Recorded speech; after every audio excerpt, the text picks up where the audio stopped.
Hello, good morning. Then other අපේ WhatsApp group එකේ keshatransplant family ඒකේ අපේ client කෙනෙක් අහලා තියෙනවා Finasteride 1 mg හරි Finasteride tablet එක ගත්තොත් ලංකාවේ තියෙන වැඩි හරිය පහ මොකද Finasteride tablet එක දෙන්නේ benign prostatic hypertrophy කියලා මුත්‍රාශය ලෙඩකට BPH කියලා ඒකට.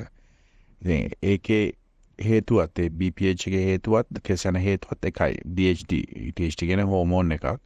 ඉතින් ඒ හෝමෝන් එකේ ඇක්ෂන් එකෙන් තමයි prostate gland එකේ සෛල වර්ධනය වෙන්නේ ඒ හා සමානව කෙස් වල stem cells වර්ධනය අඩු වෙන්නේ. ඒ කියන්නේ එතන කෙස් වර්ධනය අඩු වෙන්නේ prostate gland එක වැඩි වෙන්නේ එකම හේතුව මත.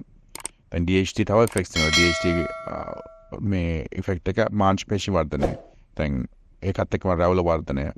ඉතින් රැවුලේ stem cells වර්ධනය වැඩි වෙනවා DHT effect එකෙන්. ඒ කියන්නේ පිරමින්ට විතරක් රැවුල එන්නේ මොකද DHT වඩා තියෙන පිරමින්ට.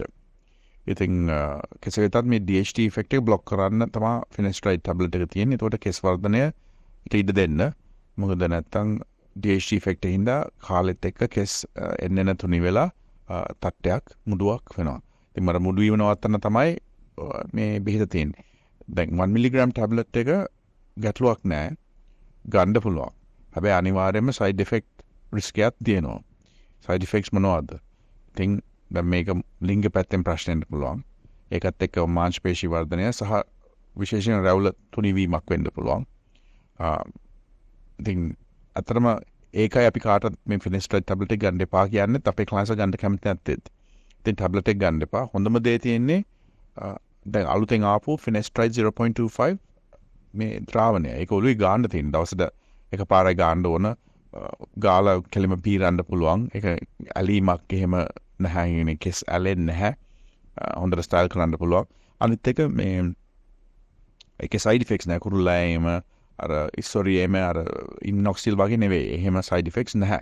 ඉතින් හොඳම බෙහෙත Finasteride 0.25 අපි නොමිලේ කරනවා. ඒක අපෙන් කරන්න පුළුවන්. නැත්නම් ඉන්ටර්නෙට් ගන්න පුළුවන්. ඉන්ටර්නෙට් එකේ හොඳ විශ්වාසණකින් ගත්තොත් රුපියල් 50000 වගේ මාසෙට ගන්න පුළුවන්. නැත්නම් අපෙන් නොමිලේ කරගන්න.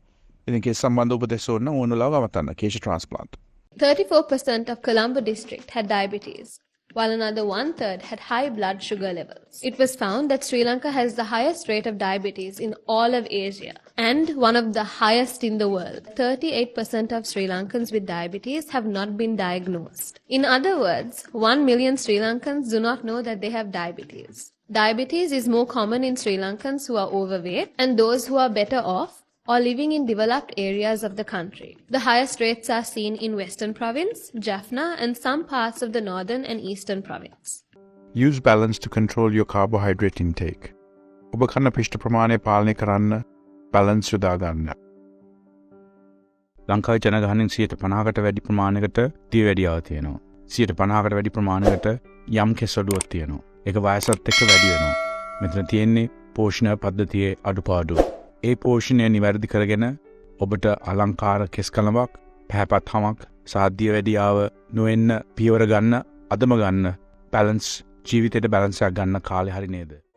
හිස් කෙස් අස්වද්දන ආශ්චර්ය සේවයයි Kesha Transplant